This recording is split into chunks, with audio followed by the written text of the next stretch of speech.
Добре, започваме.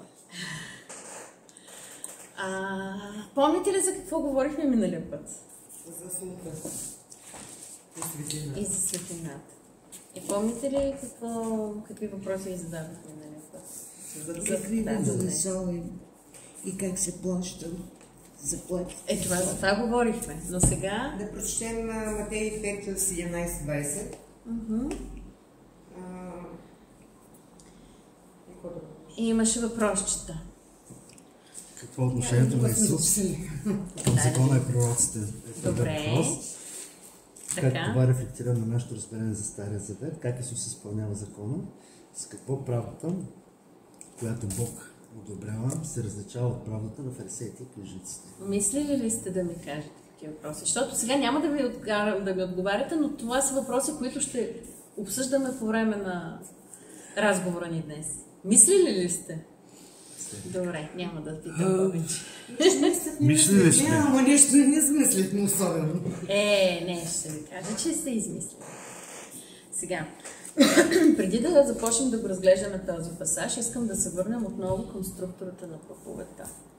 И затова това беше една от причините, заради която ми трябваше дъската, за която забравихме да вземем маркер.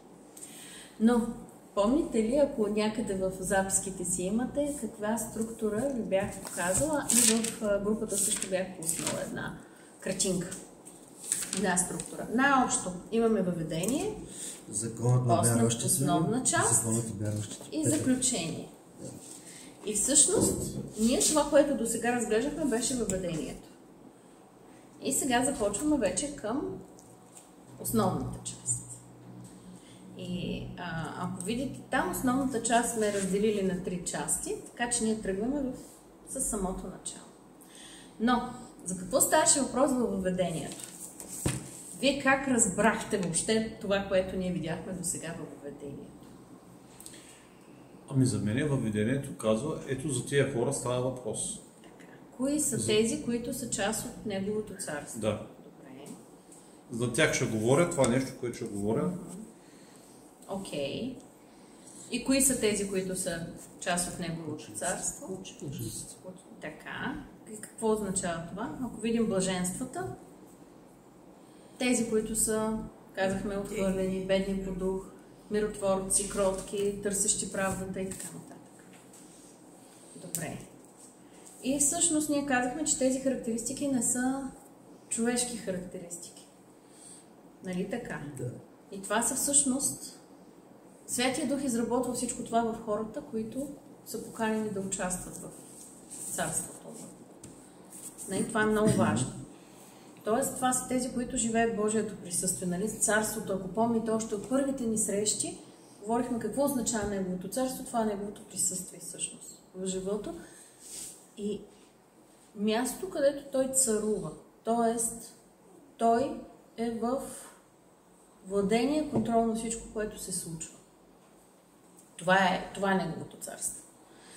И сега, тези хора обаче, ако продължим малко по-нататък, не са в царството и не са такива кротки и така нататък заради самите себе си.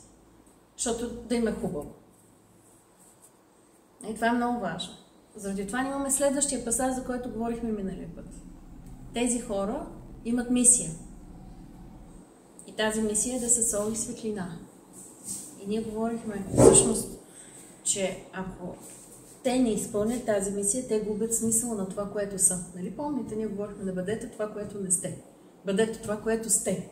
Това, за което вие сте предназначени, това, което вие сте направени да бъдете. И така.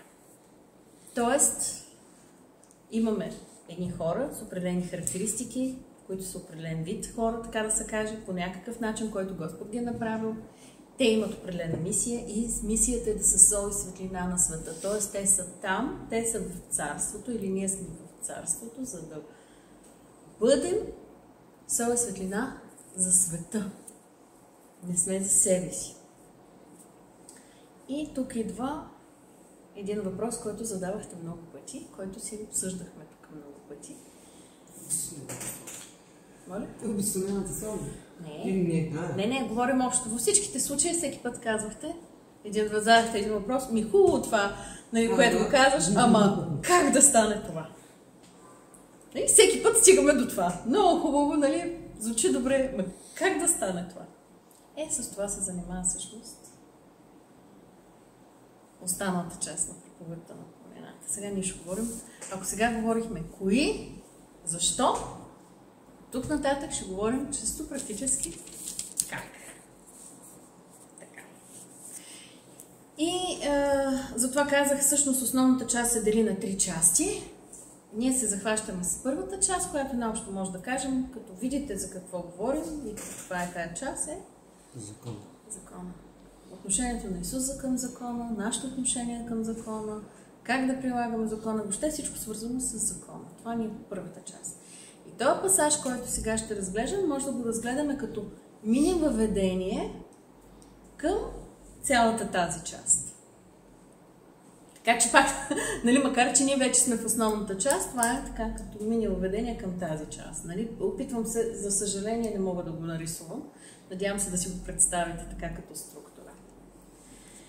И така, кой ще прочете пасаж? Жоржо отворил.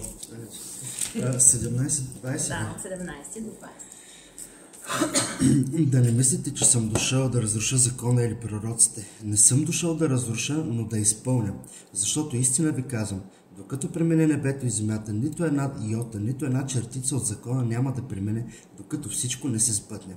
И така, който наруши една от тези най-малки заповеди и научи така човеците, най-малък ще се нарече в небесното царство.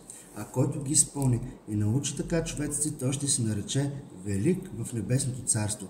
Затова ви казвам, че ако вашата праведност не надмине праведността на книжниците и фарисеите, няма да влезете в небесното царство. Амин. Сега искам да си представите, че сте слушатели на Исус. Може би преди това, за да можем да влезем все пак в цялата тая картинка, ще направя една друга метафора. Представете си, че сте дете, студент, ученик, някой такъв. И родите баща ви изпраща. И ви казва, ти си мое дете. Значи имаш всичко. Нашия род сме такива и такива. Ние се държим по такъв и такъв начин. Хората ни възприемат по такъв и такъв начин, най-общо да кажем. Значи ти си мой посланик. Внимавай, там където отидеш, ти ще представяш нашето семейство. Внимавай как се държиш. В общи линии това е настройката на слушателите, които чуват. Вие сте сол и светлина, ама солта, ако безсоле, не става за нищо. Вие сте светлина, ама ако светлината, нали, никой не я слага под шиника. Така че нека и вашата светлина свети. Нали помните, всичко това го говорихме миналия път. Тоест те имат една настройка, че те имат мисия, която е много важно да изпълнят, защото представят този, който е в тях, и този, в този момент те все още не говорят за Святия Дух, но ние го знаем от тази гледна точка. Те представят Христос, този, който ги е изпратил. И сега, влизайки в тази настройка, си представяте, че сте слушатели. Той ви казва, че точно вие ще влезете в царството и вие почвате да се питате как ще стане това. Сега представете си обаче, че вие не сте някой учен, ами прост човек. Рибар, бирник, отхвърлен, да кажа проститутка, защото имаме и такива. И така нататък. Които обаче сте поканени да участвате в царството. И се чудите как ще стане това. Може би, вие знаете, че всъщност, за да бъдеш благословен, да влезеш, нали, в светая, светих и така нататък, трябва най-малкото, което е да си праведен пред закона. Ами тогава, може би, аз лично се разсъждавам, за да може Исус да избере мен точно. Значи, може би няма да стане така, нали, закона вече няма да важи по този начин. Може би ще бъде отхвърлен, ще има нещо ново, нали, различни критерии, различни правила. И затова... То иначе няма влизане. Иначе няма влизане. Така. Друго какво си разсъждавам? Ако закона още е валиден, аз няма как да съм част от това царство. Или пък, представете си, че сте книжник или фарисей, от тези, дето всичко знаят. Много добре познават закона. И вижда, че Исус кани такива хора. Си мислите, той човек май ще иска да види сметката на закона, за да може тия хора, които ние, нали, сме учени, че трябва да се отделим от тях, тия хора, нали, ние сме само тези, които ще влизаме в Божието царство. Тези, нали, бирниците, простите, грешниците, тия хора няма място там. Нали. Явно, за да може той да ги покани, да каже, че Небесното царство е за тях, той смята тук да види сметката на закона и да се прави за нещо различно, нали, да покаже, че е нещо различно. Представете ли си тази ситуация, в която Исус е? Най-вероятно има такива настроения. Ние не знаем всъщност, както говорихме, дали тази проповед наистина е казана в самото начало на неговото служение или по средата. Ние не знаем дали това е една цяла проповед или са отделно сбор от различни негови поучения. Това не е толкова важно. Но ние знаем, че Матей го поставя тук, но когато вече Исус е започнал да поучава, защото 4 глава той вече поучава по синагогите, той изцерява, той прави някакви странни неща вече. И явно има настроение и очаквания. Защо го казвам това? Ами защото целият този пасаж започва с да не мислите, че съм дошъл да разруша закона или пророците. Тоест, сякаш имаме някаква полемика тук. Някой, на който Исус отговаря. Това не идва от никъде и така. Иначе, ако никой не мисли, че той ще разрушава закона, защо да го казва?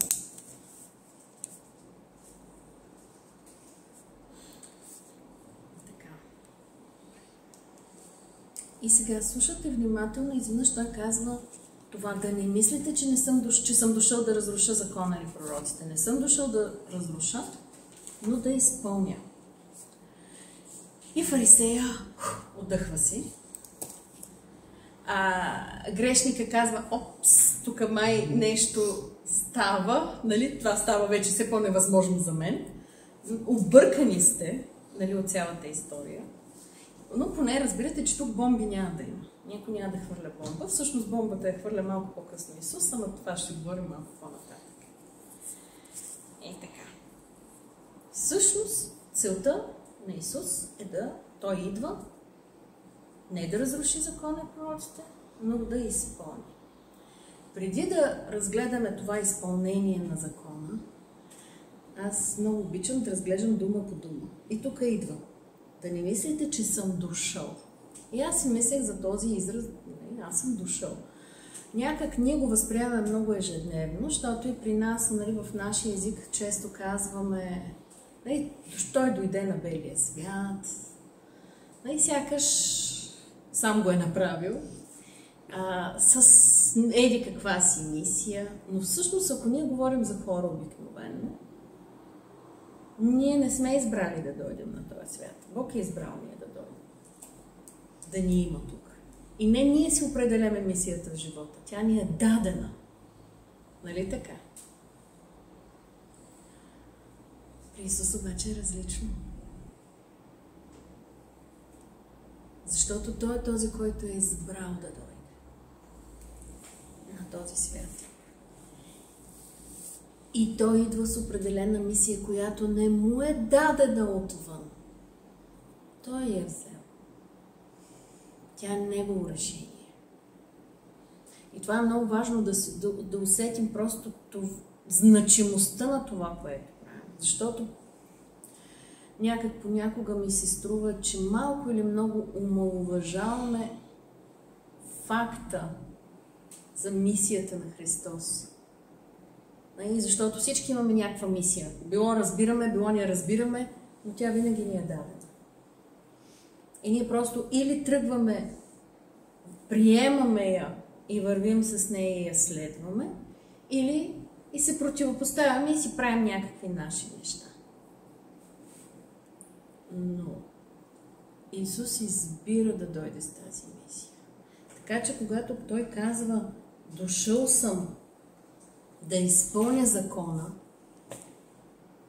това неговото, как да кажа, космическо да дойде да решение. изпълня закон. Точно така.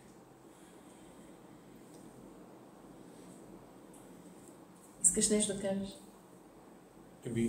Защото те всъщност той беше дал мисия на еврейския народ да изпълни закона, обаче те не го направиха. И той идва да го изпълни. Общо взето, за да покаже за какво иде реч.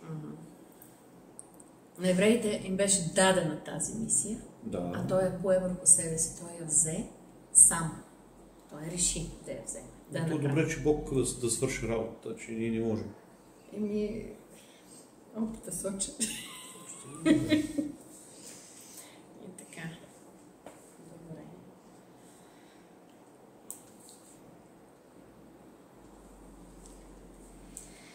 И преди да говорим за разрушаването на и изпълнението на тия неща, какво сещате ли се, помните ли или пък нещо вие да си мислите какво е това закона и пророците? Мойсеевия закон. Добре. Пророците да ви виждаме. Помните ли какво си говорихме в първите ни срещи, защото мисля, че втората или третата или вече не помня. Втората е сърцевината на евреите, на юдеите. И там е закона. А другото нещо, пророците са част от писанието.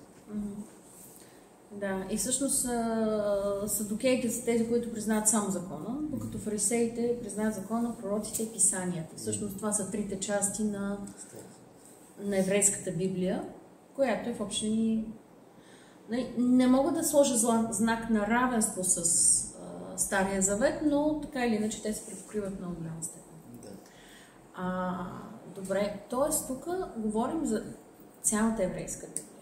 Макар че писанията не са споменати, като общо когато... Това е такъв израз общоприет тогава, закона и пророците, става въпрос за цялата еврейска Библия, за писанието общо. И всъщност Исус идва да изпълни писанията, т.е. да изпълни всичко, цялото писание, не само определени части, и закона, и пророците. И сега на мен все пак ми се ще мъничко да навлезем в всичко това, как Исус изпълнява закона. И това ми беше първият въпрос.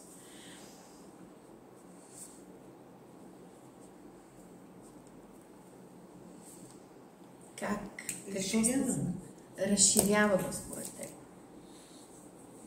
Добре, да, нямам как да го запишем, много ми се щеше тук да ги записвам тия неща, които казвате, ама така.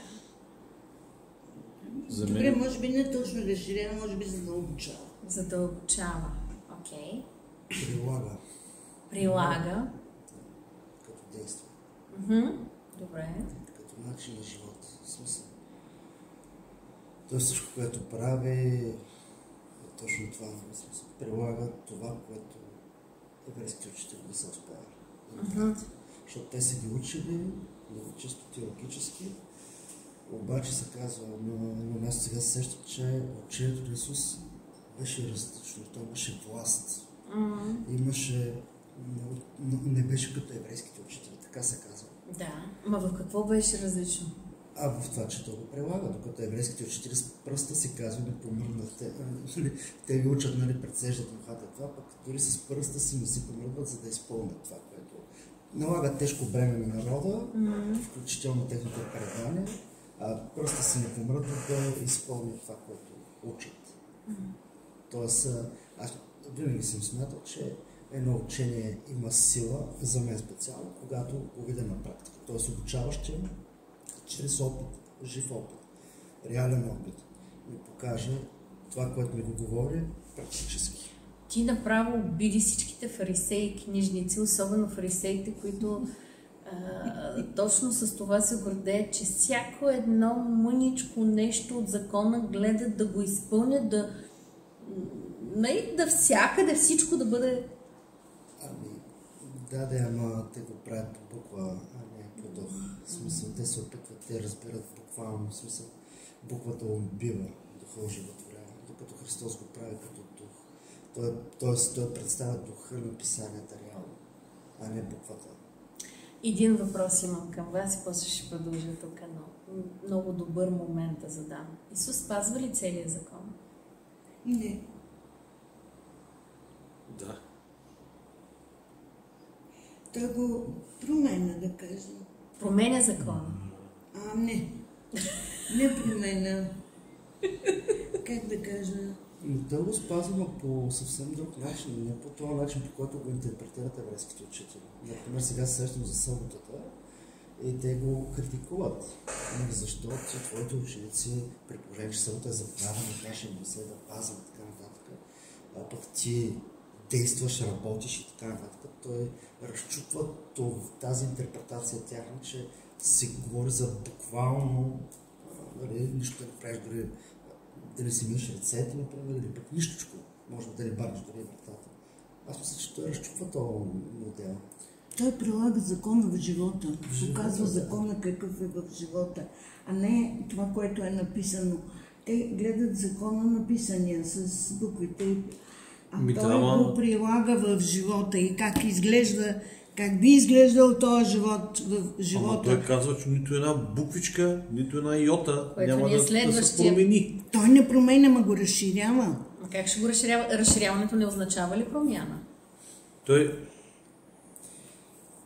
за мен пък той се го спазва буквално, но по начина, по който той го е постановил. Това е което той е искал да каже. Аз ще дам един пример, съвсем пресен пример, много интересен в нашото ежедневие. Наскоро откриха един мъж в Пирин, там властите, и установиха, че този човек е бил изчезнал преди 9 години, обявили са го за умрял и понеже е трябвало да го глобяват нещо там, задържали са го, но адвоката му е излязъл с това, че след като той е умрял, те не могат да му предявяват никакви обвинения, защото той реално е мъртъв. И те го пускат и човека пак изчезва. Е спазен ли е закона? Или не е спазен? Не спазен го е. Хем е спазен, хем не е спазен. Нали? Просто понякога ни в закона са сблъсквани с някакви такива буквализми, които Исус всъщност изчиства с начина, по който той го спазва. Добре. Нека да видим конкретни примери. Ти даде примера с съботата. Исус спазва ли съботата според закона? Той ми поставя въпрос какво е добре да се прави в съботата. Добро или зло? Ако ти се загуби агнето, няма да отидеш като е шабат. Смисъл, че аз мятам, че той спазва пак съботата. В смисъл обаче на съвсем друго разбиране за това. Всъщност, къде в закона пише, че не можеш, например, да изцеряваш събота? Никъде не пише това, е в преданията. А дали е работа да изцеряваш? Не, всяко такова нещо, те са го приемали буквално. В техните фарисейски предания, там те си написали, че с въже трябва да се вържиш, нали, повече от тези колко си метра не трябва да миниш, да се отдалечиш, не знам с какво си. Къде в закона пише, че не можеш да ядеш с немити ръце? Това са предания. Именно. Тоест, това, което Исус не спазва, не е закона. При турките. При турките, на фарисеите и книжниците Тежките към бремена. закона. Тежките бремена. Той затова ги обвинява, казва, че тези тежки времена, които те налагат на народа, те самите не могат да ги спазват. Обаче им ги налагат. Да, точно. Но всъщност... Ама интересното е, извинявай, че значи, този шабат продължава и сега и беше, за мен лично, беше много странно. Преди да залезе слънцето на нас, екскурзоводката ни каза, ако искате да оставите листче с желание на стената на плача, нали, там пишеш и мушкаш, трябва да го напишете сега, защото като залезе слънцето не можете да пишете. Това е класически пример за закон, за буква. Тоест, трябва да А ти си отишъл на 10 000 км, примерно, и не си написал, защото не си знаел или не си имал лище. Но вярваш? Да. Защото има много хора там, които вярват. И не може да го направят, защото е шабат. Или асансьорите, които наистина ги има без врати, вървят, защото отварянето на вратата е шуба. Че добре, то поне като са автоматични. Не, те сенсорите са нагласени, те просто си вървят и се спират на всеки един етаж. И ти се качваш, нищо не натискаш, той се върви, спира си, тогава се слизаш, той се продължава, гледаш, нагоре надолу, на всеки етаж. Всички тези неща никъде не са описани в закона. Дори ние понякога имаме тенденцията всъщност да възприемаме. Фарисеите са казали, че това е закона гласи така и ние го приемаме за чиста монета и казваме, Исус всъщност не спазва закона. Но не, Исус го спазва до последната йота. Но такъв какъвто е той. А не такъв какъвто е направен от фарисеите и книжниците. Ама защо сега, в настоящия живот, се спазва закона на фарисеите? Много ми се ще, докато четох, имаше един от авторите казва, че е написал заедно със свой приятел Юдейн книга, която се нарича Християнина и фарисея. Много ми се ще да я прочета, между другото. Така че и за тях всъщност фарисей, да кажеш, че си фарисей е нещо много голямо. То е по-скоро с гордост носиш тая титла. И отново искам да си припомните, между другото, че в това време фарисеите са били изключително почитани като наистина хора, които са един вид близо до Бога, защото са много Не. Святи. Защото много спазват всички обреди. Всички обреди. Защото всички ги виждат как се молят. Всички ги виждат как постят. Защото те дават милостиня. Просто я дават така, че всички да ги видят. Но всъщност образа, който имат пред обществото е много добър. И ако трябва да сме честни, ако се замислим, сега не знам дали това трябва да бъде в записа, но ако се замислим за нашето християнско общество. Пълно с фарисеи. Айде да не се замислим. Ами ще ни се лъжа на един друг етап. То понякога, като се погледнем в огледалото и ги виждаме. Точно така. И всъщност това ми се ще много често ние сочим някого и го наричаме фарисей. И какво е всъщност това, което отличава Божия човек, така да кажем от фарисея? Според мен Божия човек е себеотречен. Тоест той не тръгва със свои сили да изпълнява закона. Не се стреми всички те, които току-що коментирахме, да ги правят, така нататък, да го видят хората одобрени, защото това всички са човешки неща, плод на човешката природа.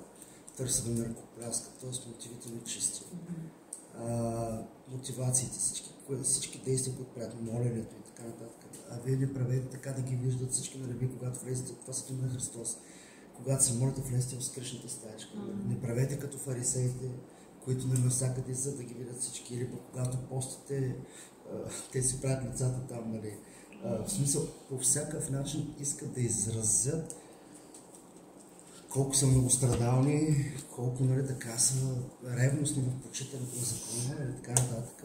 И по този начин това е печели репутация и имидж, както ти самата казала. Точно. Тоест те получават емоционална печала.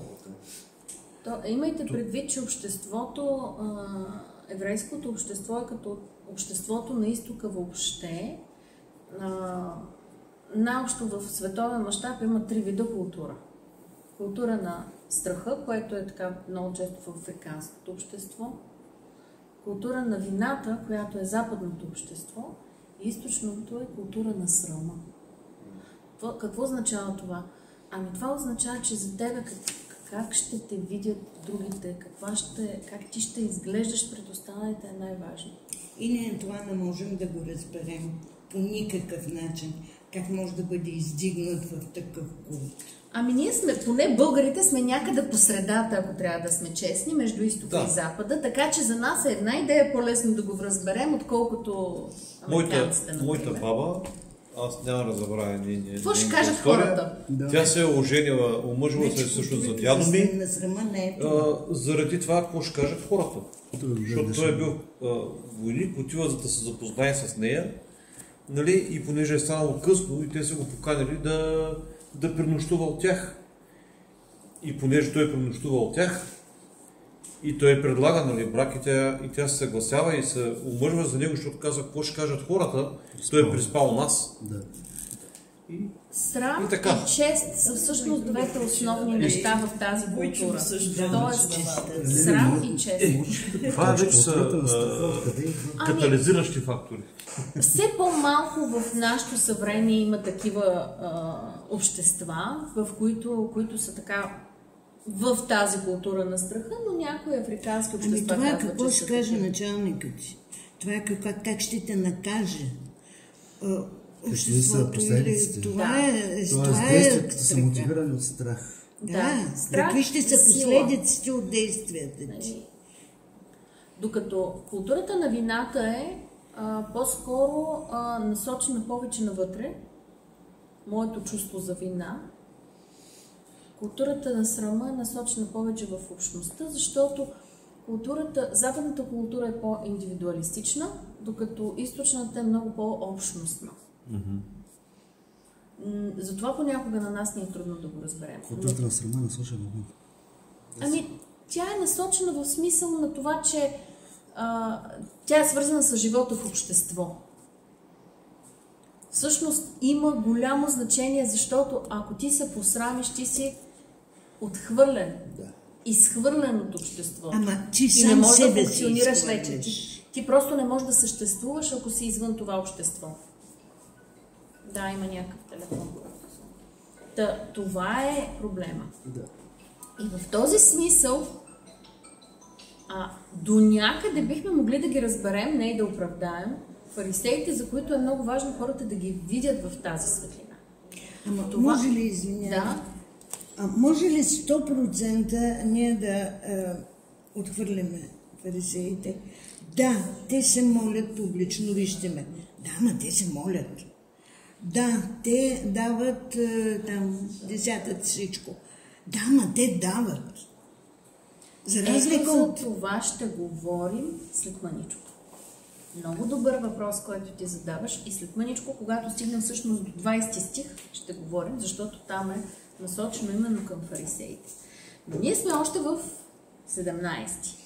И за да можем мъничко така да понапреднем, на мен ми се ще да кажем няколко думи за видовете закон.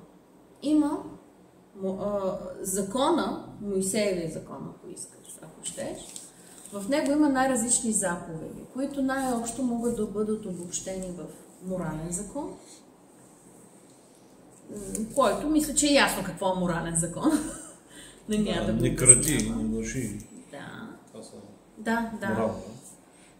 Церемониален, т.е. който е свързан с различните ритуали при свещенодействие.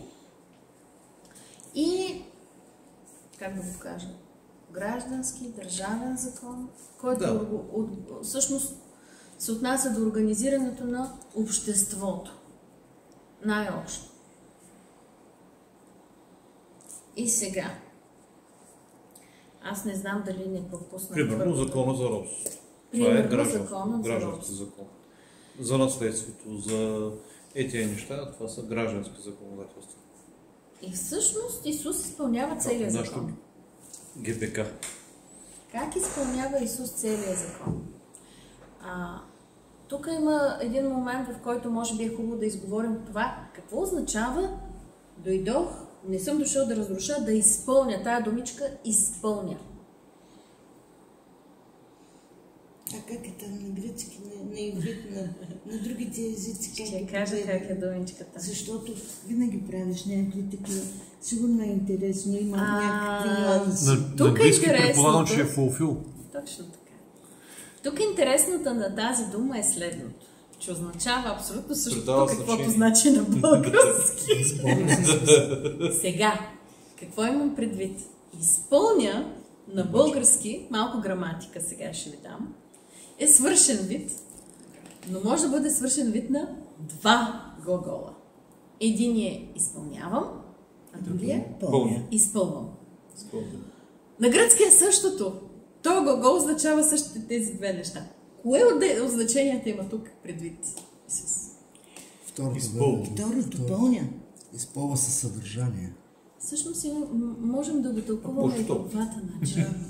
И двата начина ще бъдат истина и ми се ще да го разгледаме как става истина. Ако става въпрос за моралния закон, Исус изпълнява ли моралния закон? Изпълнява го.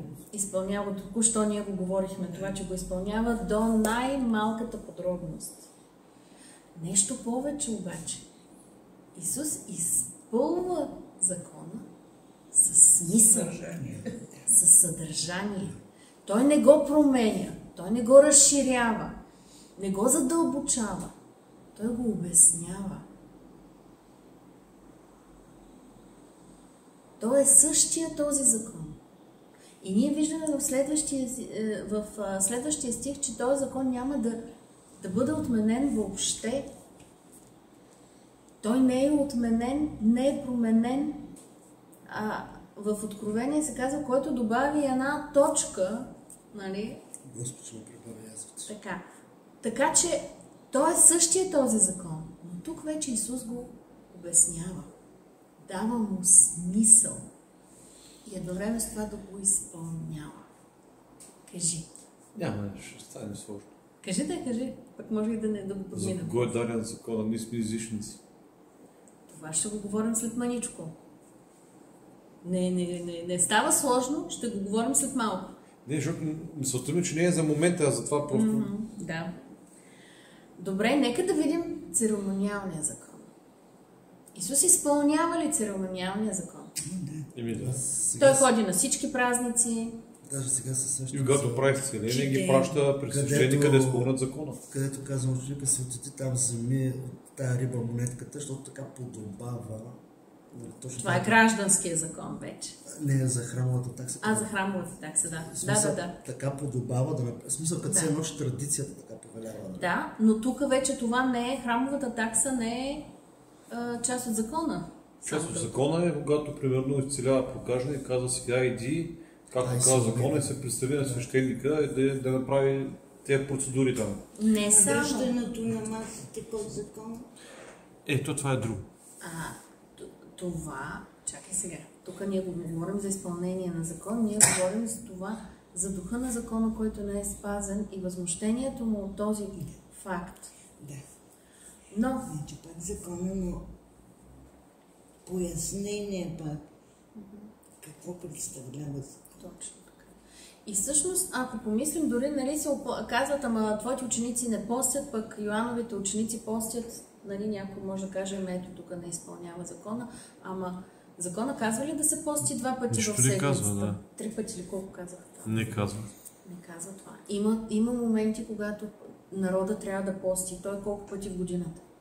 Той не е... само там, на Йом Кипур, един ден. Тоест Исус изпълнява закона и церемониалния. Не пропуска всички празници, той е в Иерусалим. 3 пъти за 3 години знаем. Преди това е бил с... Между другото, после християните ние си изпраскваме едни предания, едно дидахи. И по дидахито, пак ще постиме 2 пъти, 3 пъти седмицата, но няма да постим, когато постят юдеите, защото не може да постим, когато постят юдеите, че ние ще постим другите дни, те си постят техните дни и така нататък. И си правим едно законче още, нали? Което между другото и до ден днешен в много църкви това е един вид, като го използват като закон по отношение на организацията на църковната администрация, да се нарече. Тъй, че ние не сме по-далеч от фарисеите. Но и реално ние също си вкарваме много културни, така да кажем, правила и ги извисяваме като закон. Удохотворяваме. Много често. В петък се постиш.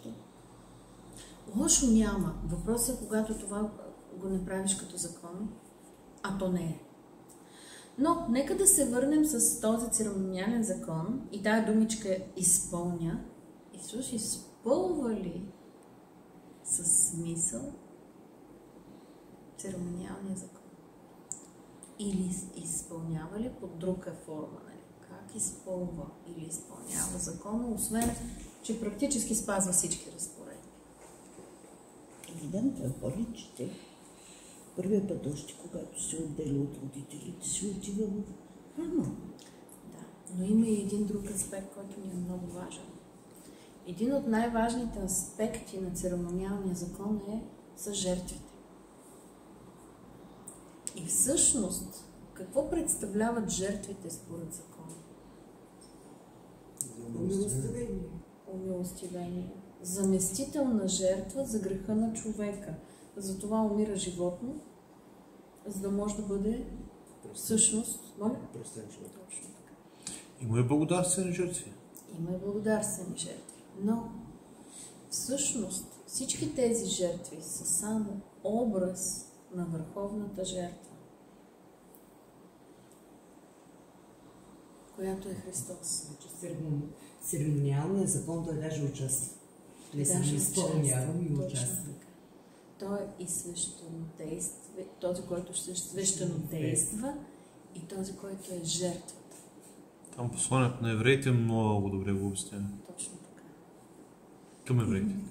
Точно така. И всъщност Исус не само спазва всичкия този закон, той става част от него и всъщност придава смисъл, въплъщава, може би най-точната дума, закона. И в този смисъл той го изпълва и изпълнява.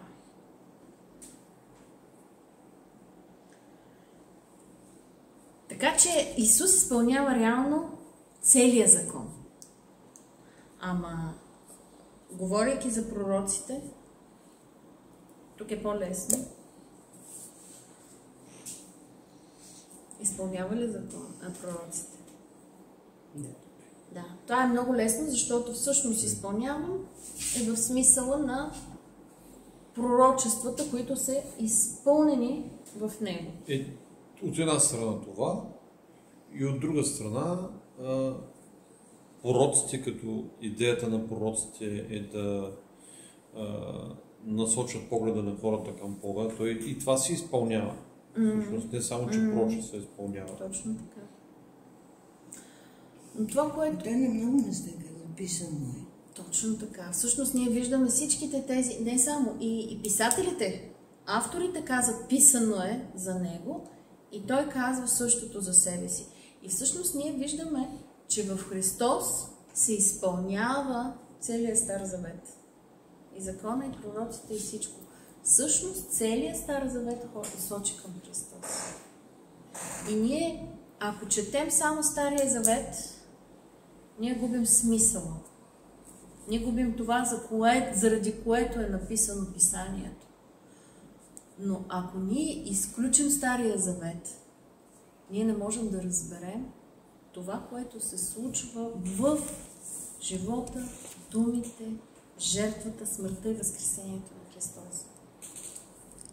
Те са неразривно свързани. Затова казах, Стария Завет сочи към Христос. Новия Завет разкрива изпълнението на Стария Завет.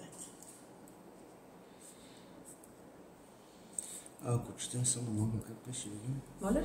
Да, казах, ако четем само Стария Завет, ние загубваме смисъла, а ако четем само новия...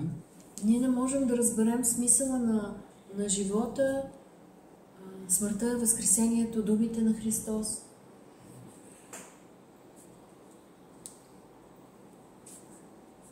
Цялото, единството на цялата Библия. Както глава по глава, както книга по книга, така и общо. То просто трябва наистина доста да четеш, за да разбереш колко единно е това цяло. Всъщност, цялата Библия е един разказ за богочовешките отношения. И кулминацията на тези отношения е Христос. Ние не можем да разберем една книга, ако четем само кулминацията, нали, следната глава. Ние трябва да разберем как се е стигнало, какво е това. И всичко, което този образ, Стария завет за това, ние виждаме много често се казва образ на това, което е. И това е една тема, може би съвсем на друг семинар, обучение, курс, нали, за да видим как Стария завет всъщност сочи към Христос. Но ако ние четем, за тези, които им е трудно и не го разбират, ако всъщност четем Стария завет през тази призма, изведнъж много неща ще ни светнат.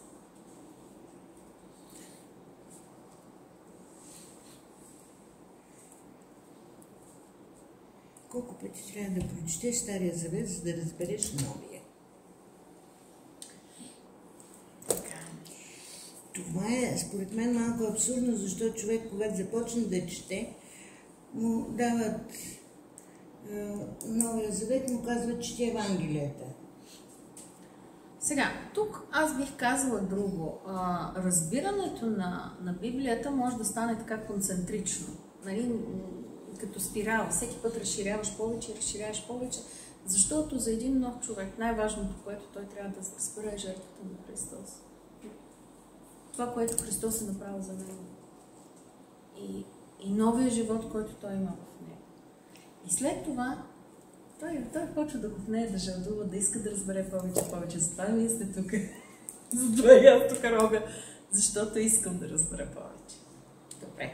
Нека да минем към следващия стих. Или искаш нещо друго да кажеш?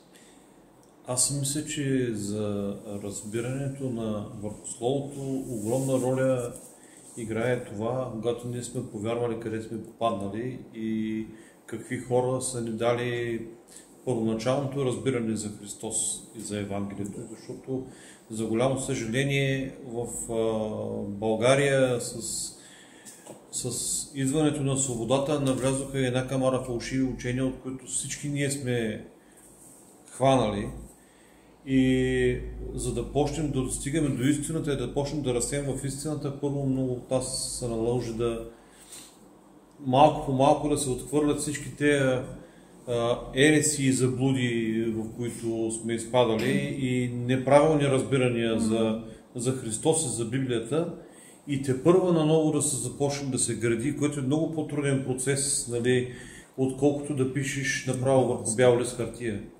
Така че ние един вид събаряме онова, което е било старо, изградено, паянтово, нищожно, за да можем да градиме вече истинското здание, което е Христос.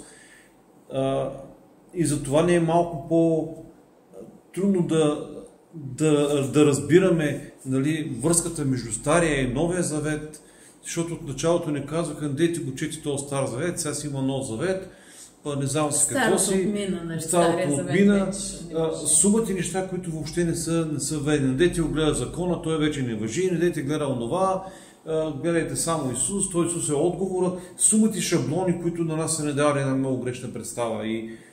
И слава Богу, че така с течение на времето Господ винаги работи в тия, които искрено го търсят и намира начин да ги обърне към себе си и да им покаже себе си и истините за себе си. Така че аз много се радвам за това, че можем да бъдем в такъв кръг и да се задълбочаваме в истините.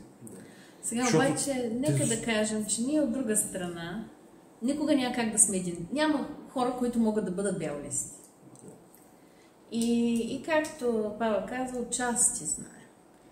Всичко. Няма как да разберем в пълнота. Вярно е, но аз го казах в един определен контекст. Да.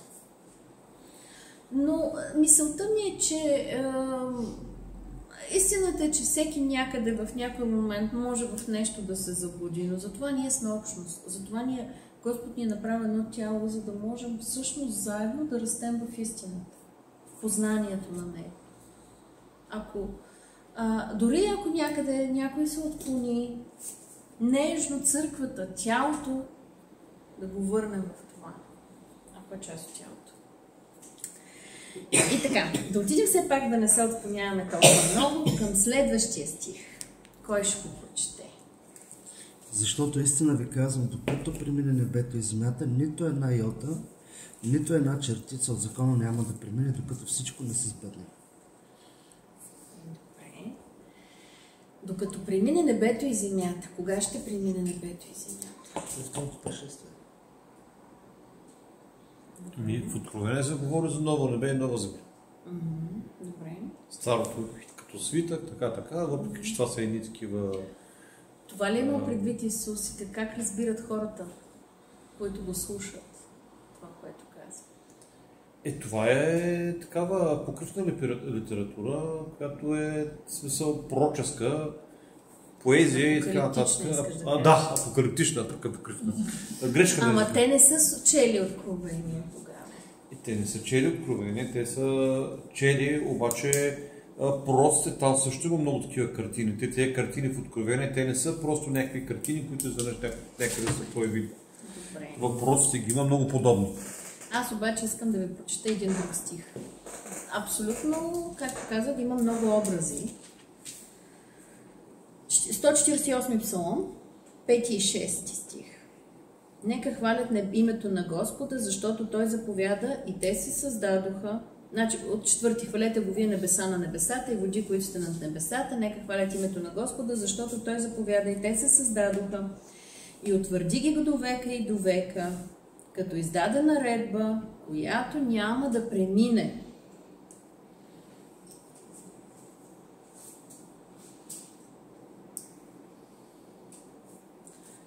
Ще прочетем и 102 псалом, 25 стих. Той е много по-близък като израз до това, което Исус казва. Отдавна ти, Господи, си основал земята и дело на Твоите ръце са небесата. И 26 стих. Те ще изчезнат, а ти ще предбъдваш. Да, всички ще увехтеят като дреха, като облекло ще ги смениш и ще бъдат изменени, но ти си същия. За евреите небето и земята ще да преминат. Например, моите думи няма да преминат. Означава, никога няма да се случи това. За тях това е нещо вечно. Единственият, който е по-вечен от вечното, е Бог. Който е създател на небето и земята. Ние гледаме в момента през очите на хората, които го слушат. Ние не гледаме през очите на нас, които знаем, че това небе и тази земя един ден ще преминат и ще дойде ново небе и нова земя и така нататък. Да, да не забравяме, че това е написано в Откровение, което е апокалиптична литература. Там има много образи. Дали ще е точно така? Добре. Да. Тук вече това е съвсем друга тема. Той преминаване може да не е това преминаване, което ние си мислим. Добре. И сега, докато преминат небето и земята, за хората, които го слушат, това означава никога. Ни една йота, ни една точка от закона няма да премине. Знаете ли какво е йота точка? Така, ето за това ми трябваше тая дъска, за да ви покажа какво е йота. Не, то е едно пинг, като запитайче се едно такова. Това като запетайка, като мини апостроф горе. Това е най-малката буква от еврейската. Всъщност йота е гръцката буква, но идеята тук е за йод. Между другото и йота също е най-малката еврейска буква, но йод с д накрая е най-малката еврейска буква, която е по-малка и от йотата. Тоест, като една половинка, най-отгоре и така стои изоставена някъде далеч. Ако си представим еврейски текст, има ни мънички тинки, така чекат от някъде. То не е точно за нещо между чертичка и запетайка. Съвсем мъничко. Да, много малко. Ето това е йота. И точка е на български преведено, но думата, много интересно, буквално означава рок, но това е знак, който е мъничка чертичка, съвсем малка чертичка, която променя буквата. Сега, тъй като не мога да ви напиша 2 букви, за да видите кое е тази чертичка, нали, следващия път ще вземем маркерите и дъската и ще ви го нарисувам, просто да го видите. Но, представете си на и краткото горе. Или представете си на латинското ти чертичката. Ето това е тази точка. Нали? Да е точно или точка. Точката на ито. Или точката на ито. Ето за това става въпрос. Съвсем малко. Тоест най-малкото нещо от закона. Ако на български го превеждаме, може би ще бъде всяка точка и запетайка, защото ние имаме препинателни знаци. Нито една точка, нито една запетая от закона няма да премине. Какво означава това? Означава, че го утвърждава. Това е вечен закон. Утвърждава тотално целия Направо закон. го закова. Вечен закон. Ето това прави всъщност Исус. Той първо казва: аз съм дошъл да го изпълня. И няма да го разрушавам. Той е вечен закон. Всяко едно нещо, което е дадено в закона, е там. Вечно. И тук вече някак фарисеите си отдъхват добре, нали? Всичко наред до тук. Той добавя обаче после, докато всичко не се сбъдне. Кое е това всичко? Закон. И пророците. В смисъл всичко, което са казали пророците и закона. Всичко, което е казал закона и пророците. Докато това, което е в закона и пророците, не се сбъдне, нищо от това няма да премине. Кой е този, който въплъщава целия закон? Христос. Тоест, да, ние говорим за вечни времена. Но в Христос. Чек се, какво искаш да кажеш? Ай, сега кажи какво разбра.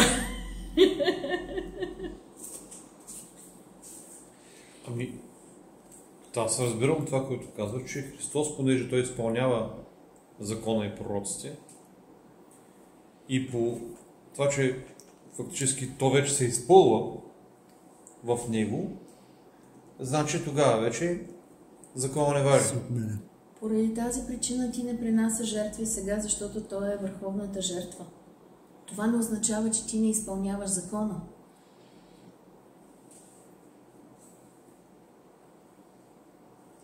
Ти изпълняваш закона. Да, той е закон си същия. Пак не трябва да крадеш, пак не трябва да лъжиш. Нали, това е моралният закон. Който моралният закон е вечен закон. Церемониалният обаче, той също е вечен. Ама той е изпълнен в Христос. Но той е изпълнен в Христос.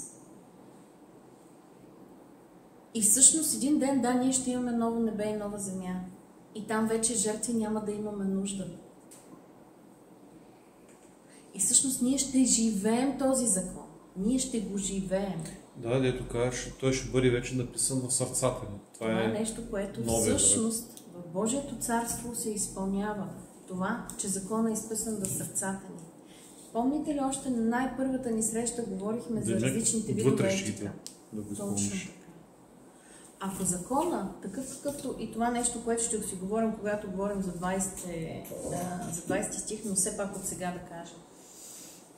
Ако закона такъв какъвто фарисеите го виждат, е закона за правилата, прави това и така нататък, закона, за който говори Христос, е закона на добродетелите.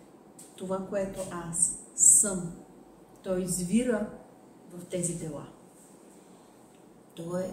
Делата са естествено следствие от това, което аз съм в Христос. Стана ли? Добре. И така. Добре. Тук по-маничко време отделихме, но мисля, че все още фарисеите са спокойни, няма да премине закона, нали? Той утвърждава закона, всичко е наред. И тук идвам вече, ако досега Исус говориш за това как Той изпълнява закона, Сега леко обръща нещата и започва да говори за изпълнението на закона, обаче от другите. И той казва: и те, който наруши една от тези най-малки заповеди и научи така човеците, най-малък ще се нарече в небесното царство. А който ги изпълни и научи така човеците, той ще се нарече велик в небесното царство. Тук аз лично, ако съм слушател на Исус, лекичко почвам да се напрягам. То само един ги е изпълнил и научил така човеците всъщност май. Първо, между другото, той не казва, нали, какво е антонима на най-малкия? Най-големия. Най-големия или най-великия. Ама Исус не казва най-големия, ще се нарече велик. Интересно. Това е само една скоба отварям, може би да... Иначе така човеците. Значи далеч не е достатъчно да го изпълниш. Да. А трябва да научиш човеците. Добре. Първо, дай да видим обаче Който първо, нека да видим малките и големите заповеди и после да се върнем към малки и великия човек в небесното царство, ако сте съгласни. И така, това какво означава? Има ли малки и големи заповеди? По принцип има. Те така са си ги разбирали. Какво означава малка и голяма заповед? За мен, щом е заповед, не би трябвало да има малка и голяма. Тя е заповед и трябва да бъде равно. Като е заповед, дали... Там пише, че, извинявай, че когато една част от закона да нарушиш, едно си нарушила целия закон. Значи не би трябвало малки и големи да е. Така. Добре. Другите? Какво мислите? Само да ви кажа, че тук казва тези най-малки заповеди.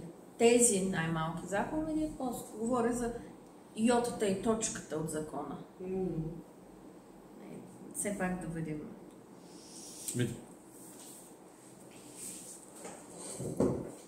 Добре, къде точно се ще питам да намеря един стих? Какви са най-малки? Аз мисля, че той има предвид просто, че най-малко нещо да сбъркаш, че се грешил, както, нали, и Павел казва, ако нарушиш само една нали, заповед от закона, ти си се грешил против целия закон. И затова ти реално по закона не можеш да се оправдаеш. Ама щом той говори за най-малката заповед, значи той също мисли, че има малки и големи заповеди. Въпросът е какви са тия малки и големи Забравя заповеди. къде го пише това, че ако се помолиш, нали, за някого да му се простят греховете, нали, и те ще му се простят, но се казва, нали, не говоря да се молиш за смъртен грях, нали, ако има.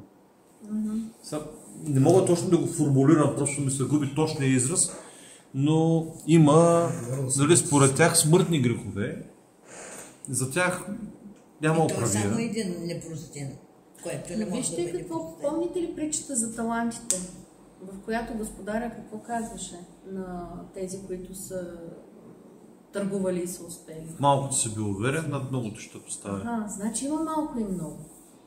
Все пак. И ако ние, познавайки Исус, кои за него ще са тия големи заповеди? И кои ще са тези малки?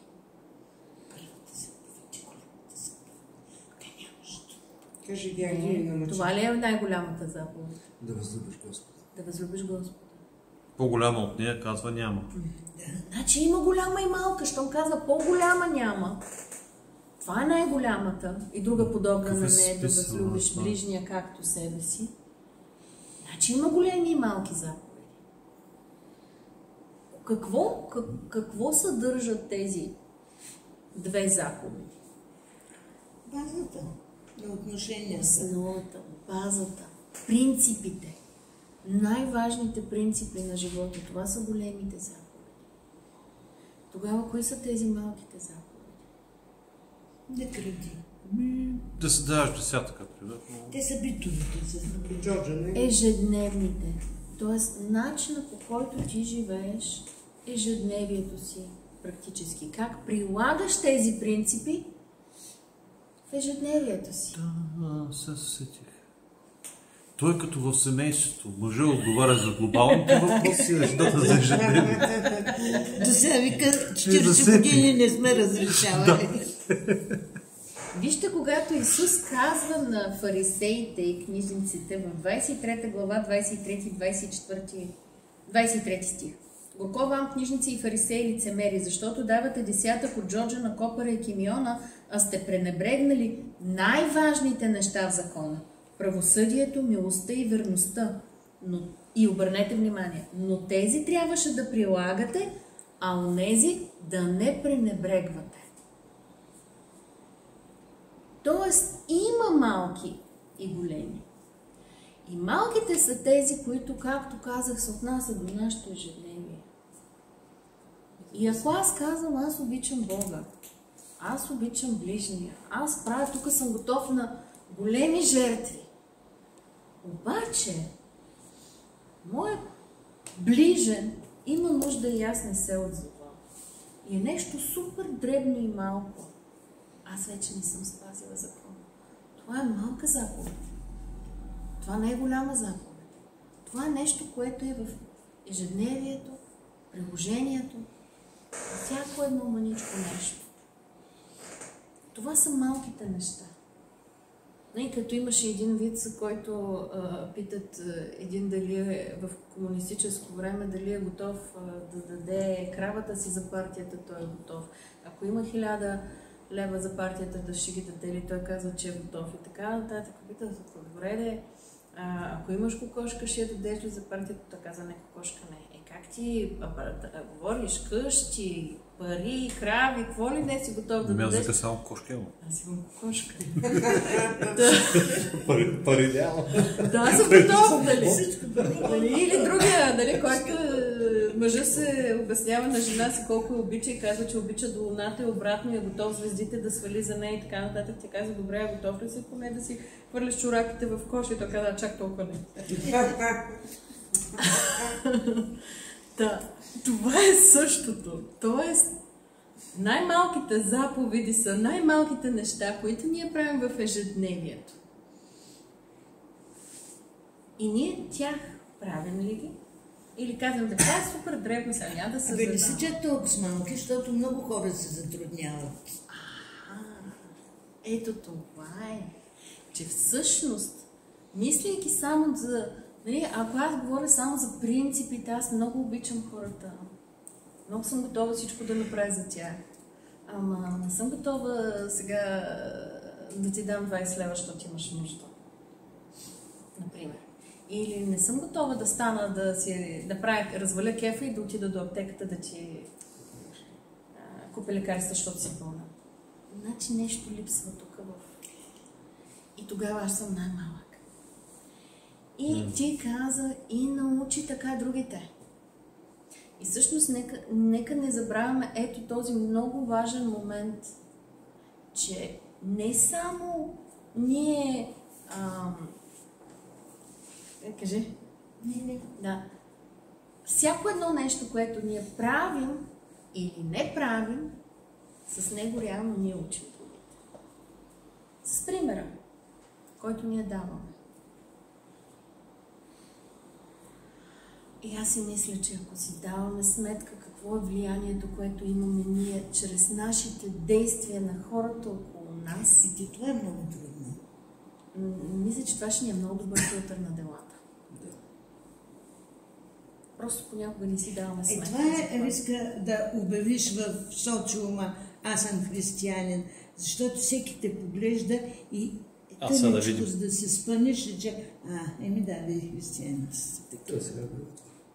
И веднага твоята грешка се мултиплицира и се слага там, където не трябва.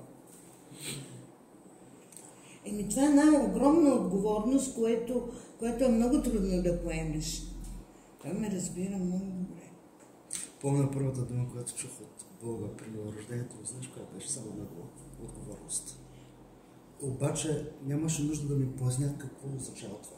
Аз имам целият смисъл, съдържание, изреченото от Бога за отговорност. Само тази дума.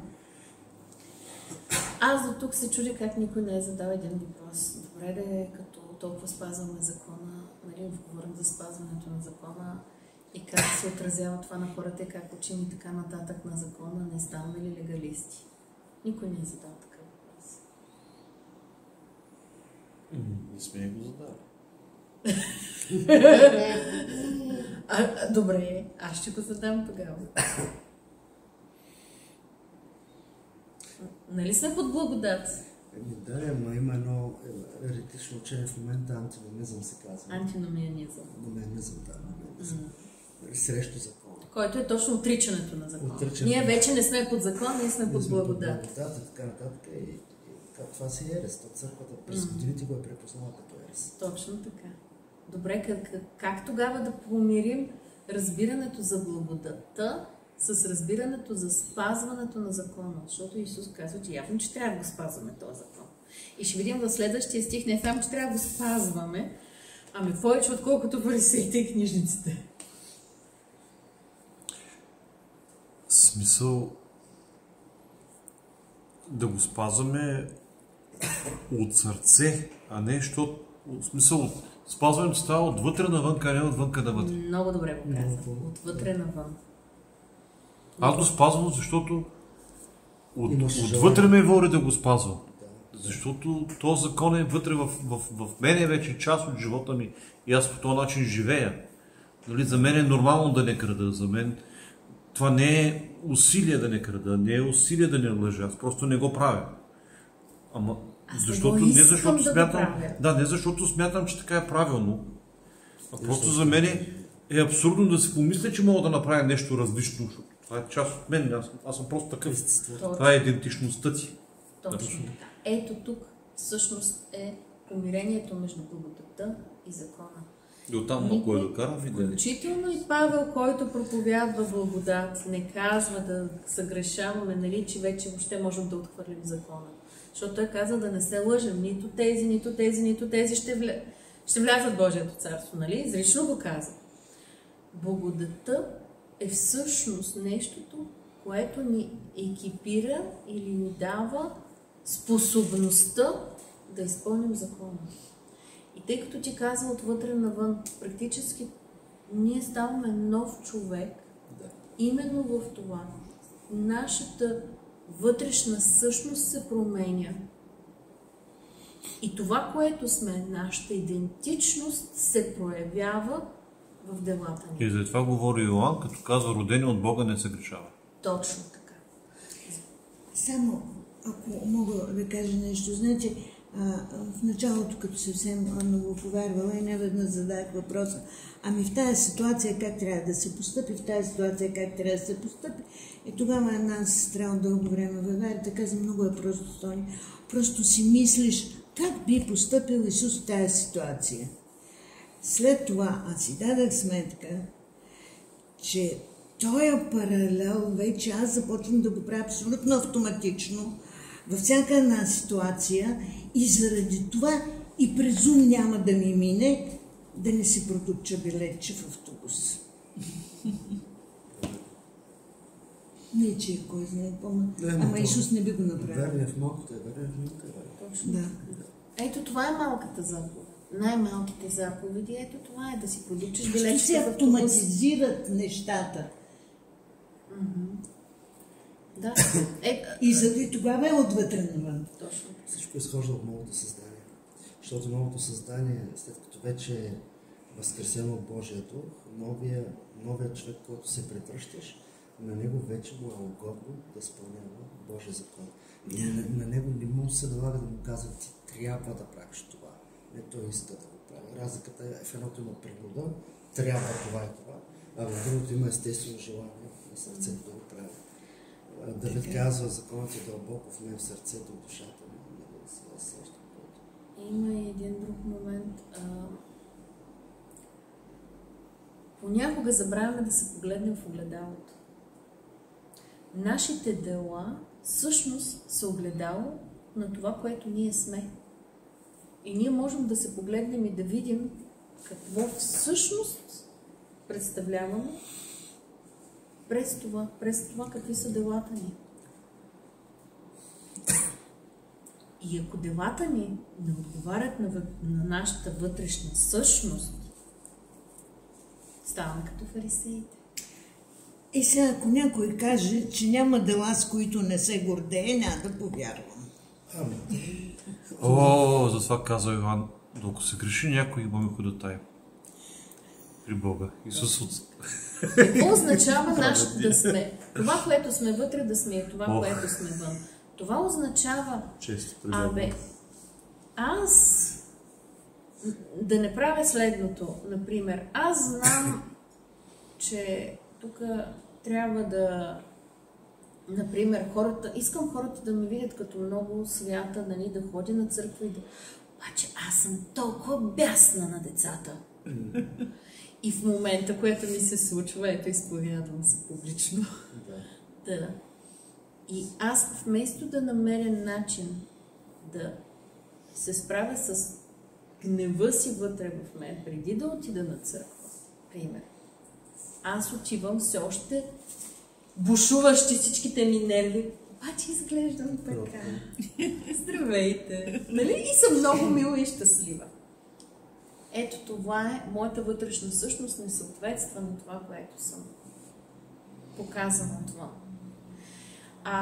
Аз не мога да понасям този човек, обаче знам, че трябва да съм мила с него. Знам, че той има нужда, аз ще му дам обаче нали, там пари, ама да ми се маха от очите, не мога да го понасям.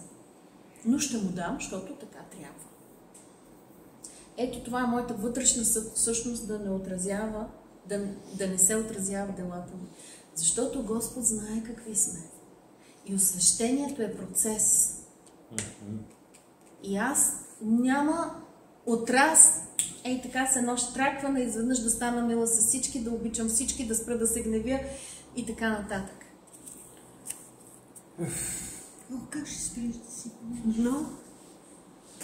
Но, ако аз скривам това, което съм пред себе си особено, и слагам маската си на благочестива и добра душа, аз нямам шанс Господ да промени с това, което е в мен. Не му давам тая възможност. А Бог помага в такива моменти. Ето заради това оправдан си отива бирника, който казва: помилуй мене грешника. Защото това, което е вътре, той го изкарва навън, той го показва и го дава на Бога. И всъщност, ако ние сме искрени и честни пред Бога, включително с нашите слабости и грехове, той измива всеки грях. Той променя нашата същност. И всъщност именно това е благодатта. Че ние никога няма да спрем да сме в този процес на освещаване. И отивайки към последния стих, макар че аз мисля, че ще го довършим следващия път, още мъничко искам да кажа няколко думи тук, но един от основните грехове на фарисеите е тяхната самоудовлетвореност, да го кажа. Те са доволни от това, което са. Гледам на Господи. Права. Как да не стана пред тебе? Какъв съм готин? Давам ти десятък, давам ти скот копър, ще сготвим, ще засинката всичко. Бомбал съм. Но всъщност, затова нека да видим стиха. Ако вашата праведност не надмине праведността на книжниците и фарисеите, никак няма да влезете в небесното царство. И тук вече идва голямата бомба. Тук вече фарисеите. Не само фарисеите. И другите. Чакай малко за всички хора. Не е трудно да надменеш. Ама не ти така го казваш. Е но помисли си в очите на хората, които познават фарисеите като най-благочестивите хора, които постят, молят се, дават десятък, познават Словото, всичко правят. Отделени са от другите толкова чисти и святи. Няма други по-святи от него. И ще мият ръцете. Аха. И изведнъж... Се едно гледаш атонски монах. И изведнъж Исус каза на вашата праведност трябва да ги надмине. Шахиман. Аз просрибар. Аз тук бирника, грешника, де толкова съм ги правил. Как ще го надмина този? Ако не ги надминеш, няма да влезеш даже в небесното царство, няма да влезеш. Което какво означава, че фарисеите няма да влязат? Ага. На практика е това. Ти разбирате ли как това да право може да експлодира в главите на хората, които го слушат? Какво трябва да направя, че да влязат? Това е право абсурд. Това няма минаване. Той затова казва на едно място, където говори с Никодим, невъзможното за човека, за Бога е възможно. Йоан 3 глава. И това всичкото става само с благодат. Той затова цялото спасение е по благодат. За да не се похвали нито една плата. И Господ няма да ли славата с никой. Да кажеш нещо от типа, ето примерно това ми дело беше допринася за моето спасение, това няма да ползвам неща. Ама всъщност това правят фарисеите. Затова тази история, тази притча за фарисея и бирника, нали, който казва, както Исус, както Минко говори, нали, постя 2 пъти седмицата, давам десятък, нали, така, правя това, излага всичките си дела пред Бога и каза, благодаря ти, че си ме направил такъв, виж какъв съм готин, виж какъв съм як. Благодаря ти, че не съм като него. Това е всъщност това усещане за удовлетвореност от това, което съм на първо място. Достатъчност. Аз съм достатъчен такъв, какъвто съм. И второ, възоснова на това, което аз съм направил. Това са двата елемента. Всъщност, праведността и това нещо, което ще продължим следващия път, защото няма да имаме време да разследвам малко повече тази думичка праведност, но тя винаги е свързана по някакъв начин с, как да кажа, имаш критерии, с който се сравняваш. Праведността на книжниците и фарисеите, техният критерий е това.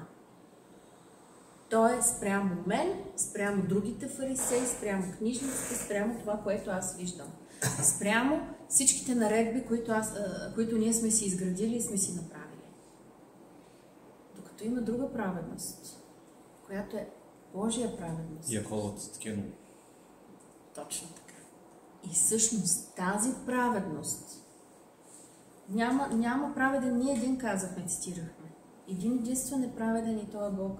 И ако ние всъщност видим Неговата праведност и се огледаме и вземем за сравнение или за критерий Неговата праведност, никога няма да я достигнем.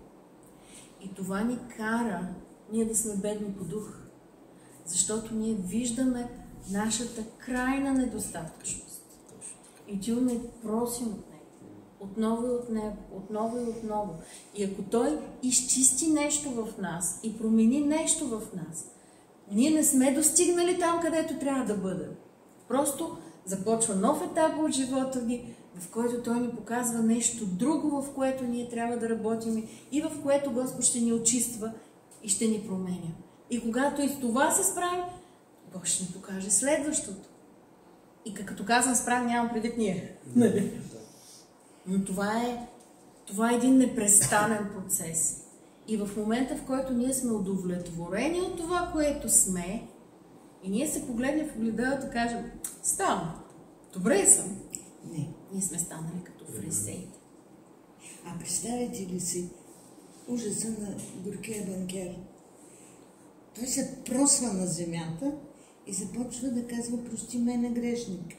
В момента, в който се просва, той вече няма бяла дреха, тя му е тална. Ръцете му, лицето му. Тоест, той изцяло излиза извън канона на фарисеите, защото те са чистички. И той няма право да моли Бога, като е толкова мръсен. Изобщо една такава трагедия. И фактически, кое според мен го оправдава? Ами любовта му и желанието му. Според мен е покаянието, което идва от небето. Покаянието, да. Точно Да. така. Че той изобщо не мисли за това е едно мръсотията, с която се покрива. Той иска друга чистота. Това е едно много дълбоко осъзнаване и преживяване на човека, в който нали, той получава истинско покаяние, което те преобръща буквално с тъзгях на Бога. Тоест има голяма скръп на Бога и така. А не е формално покаяние просто. Добре. На мен ми се ще, макар че имаме още няколко неща да кажем за този последен стих. Ще си ги довършим следващия път, за да не отнемаме много от времето повече. Но ми се ще това да остане нашия купнеж. Затова и в блаженствата имахме гладни и жадни за правдата, ако помните. Никога няма да задоволи този купнеж, никога няма да се наситим в този свят. Никога няма да се задоволи жаждата ни. Ча-ча. Защото има критерия, с който се сравняваме. И там мярката ни е изключително висока. И всъщност за това става въпрос, ние виждаме, мярката е висока. И ако ние се опитаме да снижим мярката, за да може да ни стане леко и лесно, тогава вече става страшно. И аз не знам за вас, но аз лично в това се намирам себе си. Аз виждам как няма момент, в който мога да си кажа окей съм, защото непрестанно Господ ми показва къде не съм окей.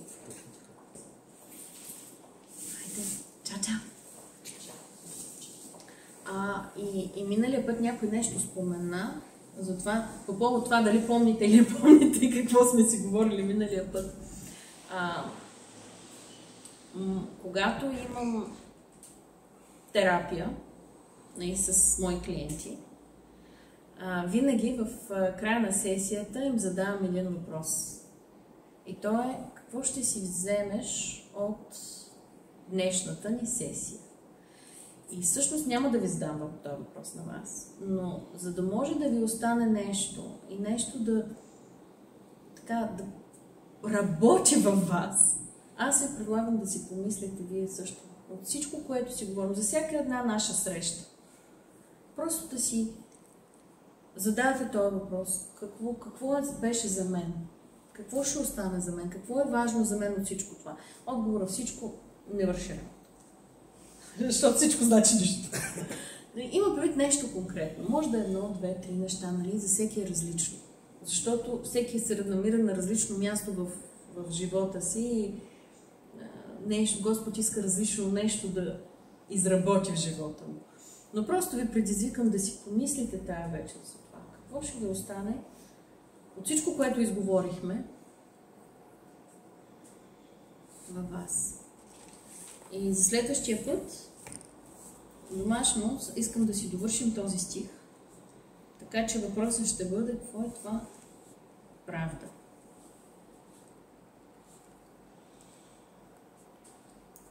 Това нещо, което искам да довършим, преди да преминем към следващите... Какво е правда? Какво е правда? Ние говорихме за това какво е правда, между другото. Да. Потърсете какво е правда, това е въпросът. Потърсете какво сме си говорили, но нека да не е само това. Тоест, опитайте се да си го пречупите през личния живот, някак практически за вас. Пример за правда, ако щете. И за всеки, за да стане лично. Правда и правда от едно също ли беше? Да. И така, приключваме за днес. Само да се помолим. Може да, ако искаш да спреш, или ако искаш първо да се помолим, после да спреш, както решиш.